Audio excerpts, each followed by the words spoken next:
It's hovering and it's not an aircraft. The tower responded that there was no traffic, that the radar was clear, that they saw nothing. In 1978, an Australian pilot carried out a routine flight at dusk, a short route, in perfect conditions, over a completely calm sea. But halfway through the journey, he began describing something strange in the sky, an object that did not appear on radar, that moved in an impossible way, and seemed to be following him. Minutes later, his voice was cut off by a metallic noise that has never been explained.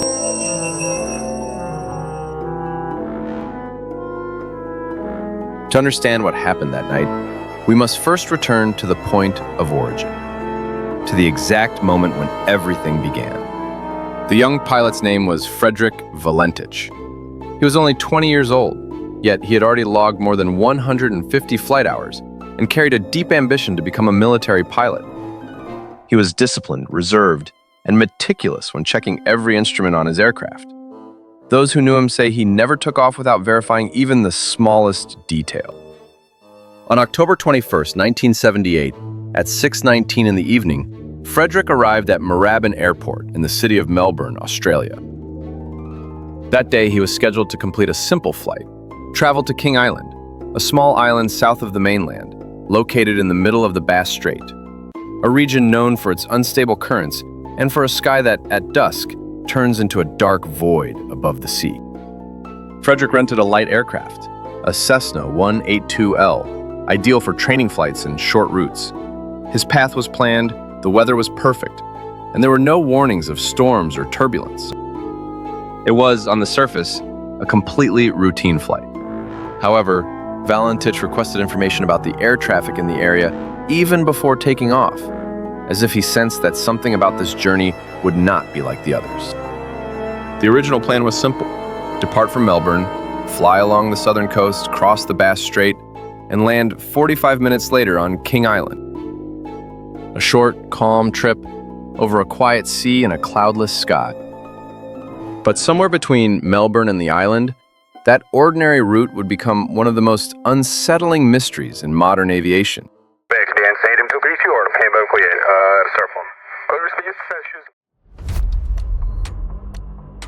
Frederick Valentich had already been in the air for several minutes when the flight began to feel different. The engine sounded normal. The instruments showed stable readings. But there was something in the sky, something that didn't fit a routine flight. Frederick glanced at it from the corner of his eye. There was not supposed to be any traffic in that area, and certainly not a light moving at that distance and that altitude. The light didn't blink like an aircraft. It wasn't red or white. It was green, a deep, unmistakable green. The strangest part wasn't the light itself, but its movement. Instead of moving in a straight line, the light shifted to one side, then downward, and then suddenly shot upward, as if it were testing the limits of the sky. Frederick tried to locate it. He looked at the horizon. He checked his clocks. He checked the altimeter. Nothing changed, but that light was still there. It came a little closer, close enough to notice that it wasn't any known aircraft. That was the moment when the light stopped behaving like a distant point and began moving around his plane. It passed underneath first, then it appeared on the opposite side, and then it rose directly above him. Frederick grabbed the microphone. The tension is noticeable in his breathing, and he spoke the phrase that marked the beginning of the mystery. That strange aircraft hovering on top of me again. It's hovering and it's not an aircraft. The tower responded that there was no traffic, that the radar was clear, that they saw nothing. But Frederick did see something real, something that obeyed none of the laws of flight. When the light completed its last turn over the Cessna, Frederick decided to describe what he was seeing with as much precision as possible. It's also got a green light and a sort of metallic light. It's shiny on the outside. The tower insisted. There was no reported traffic, no radar signal, nothing that matched what he was describing. But Frederick wasn't talking about something distant. It wasn't a point on the horizon. It was an object moving, just meters away from his aircraft. His breathing started to come through uneven. It wasn't panic, it was a mix of disbelief and the certainty that what he was seeing had no explanation. The tower asked him to describe the shape. The pilot responded, confused, as if what he was seeing contradicted all logic. Can you describe the aircraft? As it's flying past, it's a long shape. The object wasn't just orbiting. It was now descending diagonally, then climbing vertically, and then stopping completely in midair. Maneuvers no conventional aircraft can perform without stalling. And suddenly, something changed. The engine of the Cessna emitted a short, harsh sound, as if something had interfered with it. His tone was no longer just tense, it was urgent. The controllers tried to guide him, ask for details, keep him on frequency. But the only thing heard was the engine losing power and the object moving once more over the aircraft. In the final seconds, the transmission recorded by the tower changes completely. There are no words, no more descriptions, only a sound. A sound no one has ever been able to explain. It wasn't static, it wasn't wind, it wasn't radio failure. And after those 17 seconds, Frederick Valentich disappeared from the frequency forever. Hovering, and it's not an aircraft.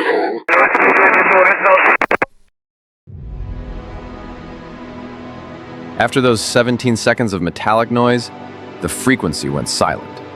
The tower called Frederick once, twice, 12 times. He never responded. Immediately, authorities activated an emergency operation.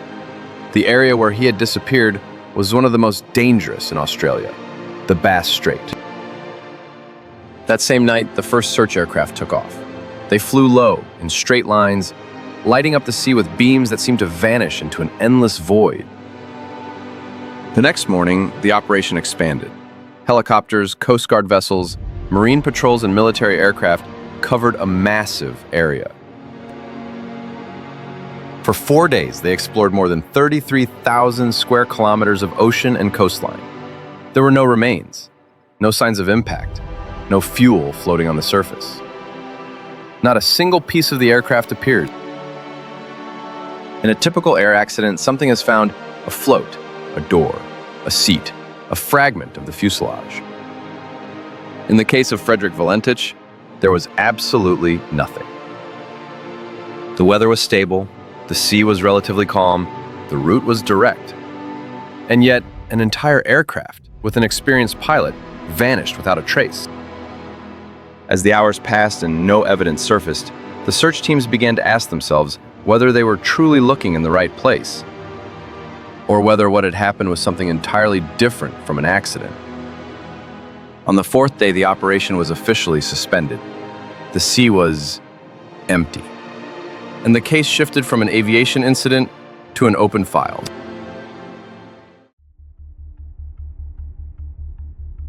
When the search operation ended and authorities admitted there was not a single trace of the aircraft, an unsettling detail began to emerge. Not from the sky, but from the ground. In the days following the disappearance, while official reports were being drafted and the media searched for answers, ordinary people, fishermen, coastal residents, travelers, began reporting something strange. Lights, green lights, moving across the sky on the same night Frederick Valentich spoke for the last time. The first testimony came from Cape Otway, a coastal area in southern Australia. A fisherman who was checking his nets that night reported seeing a bright green flash over the maritime horizon. He described the light descending, then rising, and then remaining perfectly still for several seconds. A couple traveling along the coast reported seeing a similar light, moving erratically above the shoreline. They also mentioned something that matched Frederick's words. The light did not blink like conventional aircraft. A civilian pilot performing maneuvers in a nearby area reported noticing a green flash at a great distance and stated it did not correspond to any aircraft he knew. That report was archived but never debunked. The most unsettling account came days later. A resident of the coastal area near Apollo Bay claimed to have seen an intense green light pulling something upward. When asked to explain what he meant, he responded that it looked as if a dark shadow was being lifted by that light. What made this stranger still was that none of these witnesses knew each other. Their reports came from different locations at similar times and all pointed to three key elements: a bright green light, movements impossible for human aircraft, the exact direction of the Bass Strait where Frederick disappeared. Investigators of the case still maintain that these testimonies were not taken seriously at the time. Some were ignored, some were archived, and some simply never made it into the final report. Frederick was not the only one who saw something in the sky that night. There were more eyes looking upward, and they all saw the same thing. After the disappearance of Frederick Valentich, Australian authorities presented an explanation, one that was, in a certain way, convenient. But there was a problem. That theory did not match the facts. The first official hypothesis was spatial disorientation, an easy explanation, but a weak one. The weather was perfect, clear visibility. Frederick maintained coherent communication. Nothing includes he was confused until the exact moment he saw that object. And even if he had lost control, that would not explain the total absence of wreckage. The most repeated hypothesis was that of a simple accident, that the plane fell into the sea, and that the water sank it quickly. But a light aircraft does not disappear like that. Debris floats, fuel rises to the surface. Something always appears. In this case, there was nothing, as if the aircraft never touched the water. After ruling out traditional theories, one possibility remains that was not included in the official report, but that many investigators consider logical. The hypothesis that Frederick Valentich encountered an object of non-terrestrial origin. The reasons are not fantasy, they are the facts. The object executed maneuvers that defy the laws of aerodynamics. It moved around the aircraft as if studying its path. It ascended and descended vertically. It stopped without losing lift. It changed direction without a single engine sound. Dozens of witnesses on the ground saw the same green light in the same place and at the same time. A real aerial phenomenon, visible from multiple points along the coast. The Cessna's engine failed only when the object was near. That type of electromagnetic interference matches other historical cases of encounters with unidentified objects. No air accident produces a sound like that. 17 seconds of irregular metallic noise, as if something were touching the fuselage or making direct contact with the aircraft. It wasn't static, it wasn't interference, it wasn't a technical failure, it was something else. No accident explains an entire aircraft vanishing without a trace. But an aerial abduction does. Non-human, silent, inexplicable. Finally, in 2012, when the case documents were declassified, authorities used one word that should never appear in an aviation report: phenomenon. And for many, that word was the closest the government has ever come to admitting the truth: that Frederick Valentich did not fall into the sea, that he did not get lost, that he did not run away, that on that night, in the sky above the Bass Strait, he had an encounter with something not from this world. 45 years later, the case of Frederick Valentich still has no official explanation. There's more to uncover.